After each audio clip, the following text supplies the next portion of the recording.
Good morning to all of you students. आइए एक बार फिर से अपने चैनल में मैं आप सभी छात्र छात्राओं का एवं दर्शकों का हार्दिक स्वागत करता हूं। और स्टूडेंट्स आइए आपके बीच में मैं फिर से एक बार एक ऐसे टॉपिक को लेकर के आया हूं जो क्लास 10 के मैथमेटिक्स से संबंधित है। और आज का हमारा टॉपिक है स्टूडेंट्स पाइथागोरस प्रमेय। यह एक ऐसा प्रमेय है स्टूडेंट्स जो 5 अंकों का प्रमेय है और लगातार विगत कई वर्षों से पूछता रहा है। या तो पाइथागोरस प्रमेय को सिद्ध करने के लिए दिया जाता है या फिर अगर पाइथागोरस प्रमेय को नहीं दिया गया तो इस पे आधारित प्रश्न किए जाते हैं 2-2 नंबर का बना करके। अतः यह प्रमेय जो है परीक्षा की दृष्टि से अत्यंत ही महत्वपूर्ण है, जिसको आप सभी लोगों को अच्छे ढंग से समझना चाहिए। और आज के वीडियो में मैं आपको चंद मिनटों में आपको जो है सिद्ध करने का वो ढंग बताऊंगा स्टूडेंट्स, जिसके चलते आप लोग 5 में 5 अंक प्राप्त करेंगे। अतः स्टूडेंट्स आप लोग आसानी से जो है इसको सिद्ध कर सकते हैं अगर आप लोग हमारे वीडियो को अंत तक ध्यान से देखें। आइए समय न जाया करते हुए स्टूडेंट्स हम लोग ऑन द टॉपिक पर चलते हैं। और प्रमेय को स्टूडेंट्स हमने बोर्ड पर स्पष्ट रूप से लिख दिया है। सिद्ध करें कि किसी समकोण त्रिभुज में एक भुजा का वर्ग अन्य 2 भुजाओं के वर्गों के योग के बराबर होता है।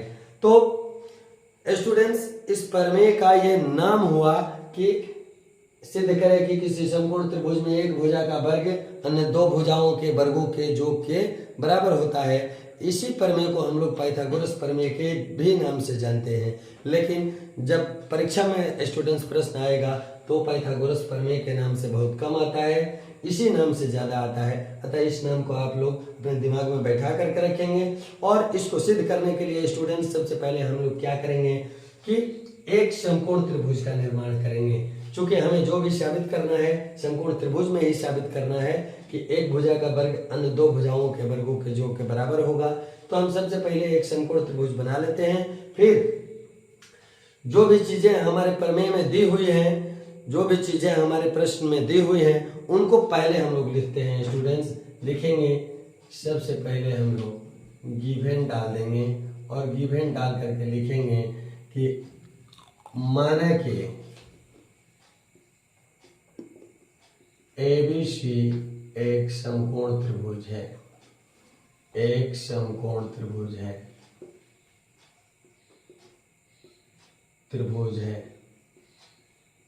जिसमें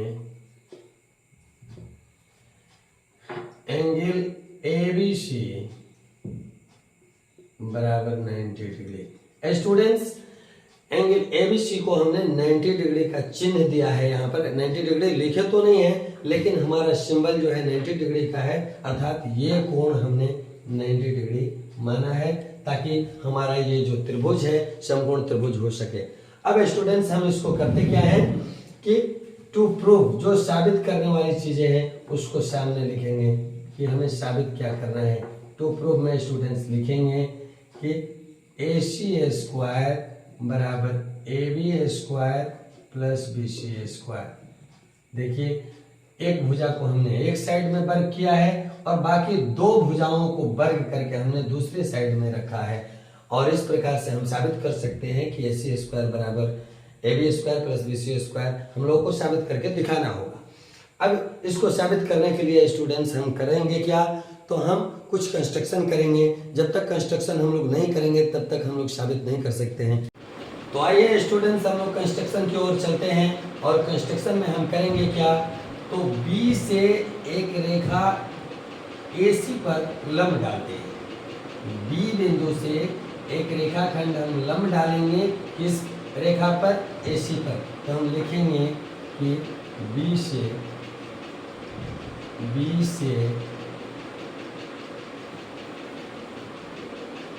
BD लंब AC डाला।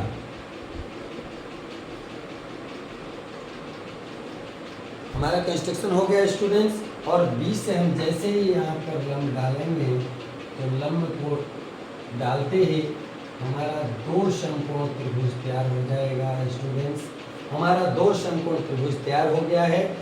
उस त्रिभुज का नाम क्या है, पहले त्रिभुज का नाम है एंगल त्रिभुज ADB दूसरे त्रिभुज का नाम है त्रिभुज सी डी बी या बी डी सी उसको बोल सकते हैं। अब दो समकोण त्रिभुज अभी हमारा तैयार हुआ है स्टूडेंट्स, और एक समकोण त्रिभुज पहले से हमारे पास है। अब इन तीनों त्रिभुजों को मिला करके हम आसानी से साबित करते हैं स्टूडेंट्स। आप ध्यान देंगे कि किस प्रकार से साबित करेंगे आप लोगों के बीच। प्रूफ में आ जाते हैं स्टूडेंट, और प्रूफ में जा करके पहले एक ऊपर वाला जो त्रिभुज है, इस त्रिभुज का नाम है त्रिभुज ए बी डी। त्रिभुज ए बी डी और बड़े त्रिभुज ए बी सी, इन दोनों को हम लोग समरूप करेंगे। तो हम लोग देखते हैं स्टूडेंट्स, त्रिभुज ए बी सी तथा त्रिभुज ए बी डी में, इन दोनों में जब तुलना करते हैं स्टूडेंट, तो एंगल ए बराबर एंगल ए, यहाँ लिख देंगे स्टूडेंट कॉमन। कॉमन क्यों लिखे? तो एंगल ए एक ऐसा कोण है स्टूडेंट जो छोटे त्रिभुज में भी शामिल है और बड़े त्रिभुज में भी शामिल है। छोटे त्रिभुज का नाम हमारा क्या होगा? त्रिभुज ए बी डी, और बड़े त्रिभुज का नाम हो गया ए बी सी। तो इन दोनों त्रिभुजों में हमारा एंगल ए शामिल है, इसलिए एंगल ए बराबर एंगल ए, साइड में हम कॉमन लिख देंगे। दूसरा त्रिभुज, दूसरा कोण को लेके चलते हैं स्टूडेंट, तो एंगल ए बी सी बराबर angle A D B, A D B, और पोस्ट में स्टूडेंट लिख देंगे ये लंब रेखाओं वाला कोण है, इसलिए 90 डिग्री। अब 90 डिग्री जैसे ही हम लिख देंगे तो दो कोण दोनों त्रिभुज का हमारा बराबर हो गया स्टूडेंट्स, और जब दो कोण बराबर हो जाएगा तो तीसरा कोण अपने आप बराबर हो जाएगा। इसलिए हम लोग क्या करेंगे, डायरेक्ट यहाँ लिखेंगे, इसलिए त्रिभुज ए बी सी समरूप त्रिभुज ए बी डी, और पोस्ट में ए। जब स्टूडेंट्स हमारा दोनों त्रिभुज समरूप हो गया, तो आप लोग पहले से जानते हैं कि जब दो त्रिभुज समरूप होते हैं तो उनकी संगत भुजाएं क्या होती हैं? समानुपाती होती हैं। तो अब हम वही करेंगे कि इनकी संगत भुजाओं को समानुपाती करेंगे। तो देखिए स्टूडेंट, हम साइड में बना रहे हैं, संगत भुजाओं को कैसे समानुपाती करेंगे। तो बड़े त्रिभुज का लंब लेते हैं और छोटे त्रिभुज का लंब, ये दोनों संगत भुजाएं हुई। जैसे बड़े त्रिभुज का हमने लंब लिया तो ए बी, तो ए बी, और छोटे त्रिभुज का लंब ले लिया हमने ए डी, ए बी बटा ए डी बराबर बड़े त्रिभुज का कर्ण लेते हैं ए सी, तो ए सी बटा छोटे त्रिभुज का जब कर्ण हम लेंगे तो छोटे त्रिभुज का कर्ण हो जाएगा ए बी। अब जो हमें समीकरण प्राप्त हुआ है स्टूडेंट्स, इसको क्रॉस मल्टीप्लाई करेंगे तो ए बी में ए बी से होगा, तो ए बी स्क्वायर बराबर ए डी आई इंटू ए सी। इसको स्टूडेंट एक समीकरण मान लेंगे। अब इसको समीकरण मानने के बाद स्टूडेंट हम चलेंगे, अब ऊपर वाले त्रिभुज को छोड़ देंगे, अब नीचे वाले त्रिभुज को, जिस त्रिभुज का नाम है B D C, B D C को समरूप करेंगे किसके? तो बड़े त्रिभुज के ए बी सी के समरूप करेंगे, और ए बी सी के समरूप करते ही फिर से हमें एक नया अनुपात लिखने को मिलेगा। जैसे हम यहाँ लिखेंगे स्टूडेंट कि उसी प्रकार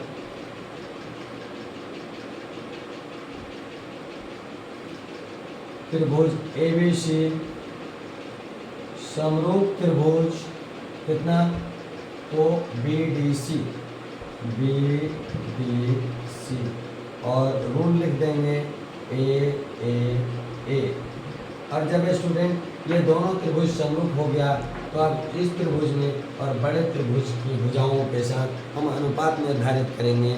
और अनुपात किस प्रकार से निर्धारित करेंगे? अब इसी प्रकार स्टूडेंट हम दूसरा जो दोनों त्रिभुज है इसको हमने समरूप लिखा है, और समरूप लिखने के बाद अब हम इसकी भुजाओं को समानुपाती करने जा रहे हैं। तो देखिए हमारा छोटा त्रिभुज है स्टूडेंट बी डी सी, और बड़ा त्रिभुज है ए बी सी, इनकी संगत भुजाओं को हम समानुपाती करेंगे। कैसे? तो देखिए बड़े त्रिभुज में इस बार हम आधार लेते हैं, आधार यानी बी सी, छोटे त्रिभुज का आधार लेंगे तो इसके आधार में हो जाएगा हमारा क्या स्टूडेंट? बी डी बटा डी सी बराबर। अब फिर कर्ण लेते हैं तो छोटा त्रिभुज का बड़े त्रिभुज का कर्ण लेंगे स्टूडेंट तो AC, और छोटे त्रिभुज का कर्ण ले लेंगे तो हमारा हो जाएगा स्टूडेंट BC। और फिर इसको क्रॉस मल्टीप्लाई करते हैं तो क्रॉस मल्टीप्लाई करेंगे तो हो जाएगा स्टूडेंट BC स्क्वायर बराबर AC इंटू DC। ये हमारा हो गया समीकरण 2। अब इन दोनों समीकरणों को स्टूडेंट हम आपस में जोड़ेंगे तो लिखेंगे यहाँ पर कि समीकरण 1 + 2 से। अब समीकरण का जोड़ घटाव स्टूडेंट आप पहले से सीख चुके हैं। समीकरण का जोड़ घटाव कैसे करते हैं, तो बाएं पक्ष को बाएं पक्ष के साथ और दाहिने पक्ष को दाहिने पक्ष के साथ। तो आइए हम इसको करते हैं, जोड़ते हैं। और बाएं पक्ष में यहाँ हमारा है AB स्क्वायर और यहाँ है BC स्क्वायर, तो हम लिख देंगे AB square plus BC square. और अब आ जाते हैं बराबर का चिन्ह के दाहिने पक्ष में, तो यहाँ है AD इंटू AC, तो AD इंटू AC और प्लस यहाँ है AC इंटू BC। अब इसको जो का त्यों स्टूडेंट हम उतार लेते हैं, AB square plus BC square बराबर, दोनों में AC और AC देखिए स्टूडेंट कॉमन है, इसलिए हम AC को कॉमन के रूप में बाहर निकाल लेते हैं और बच जाएगा हमारा AD और BC। तो हम इसको लिख देंगे AD प्लस BC, पोस्ट बंद कर देंगे। अब स्टूडेंट इधर तो हम कोई हल नहीं कर सकते हैं, यहाँ भी हम जोड़ नहीं सकते हैं, यहाँ जोड़ना संभव नहीं है। अलजेब्रा के नियम के तहत तो हम नहीं जोड़ सकते हैं, लेकिन AD और DC को फिगर में जाकर के हम जोड़ सकते हैं। A से D तक की लंबाई को AD कहेंगे और D से C तक की लंबाई को BC कहेंगे। तो AD और DC दोनों को यदि अगर हम जोड़ते हैं स्टूडेंट तो हमारा हो जाएगा AC। तो अब हम स्टूडेंट लास्ट में लिख देंगे, इसलिए AB square plus BC square बराबर AC इंटू, इन दोनों को मिलाएंगे तो फिर AC हो जाएगा, और इसलिए AB square plus BC square बराबर AC स्क्वायर, और यहीं पे हम लिख देंगे स्टूडेंट्स प्रूफ है। तो इस प्रकार स्टूडेंट हम लोगों ने पाइथागोरस प्रमेय को सिद्ध किया है, और जिस प्रकार से मैंने सिद्ध किया है, अगर आप अच्छे ढंग से इसको जो है प्रैक्टिस कर लेते हैं, बना लेते हैं, तो आपका 5 नंबर का क्वेश्चन छूटने वाला नहीं है। और साथ साथ में स्टूडेंट इस पर आधारित जो है और भी बहुत सारे छोटे छोटे 2-2 मार्क्स के क्वेश्चन आते हैं, वे भी क्वेश्चन आपसे नहीं छूटेंगे। तो यहीं पे स्टूडेंट्स हम अपने वीडियो को विराम देंगे, और यदि आप लोगों को मेरी वीडियो अच्छी लगी हो तो चैनल को सब्सक्राइब कर लें, लाइक कर दें, और फिर से हम लोग अगले वीडियो में मिलते हैं। थैंक्स।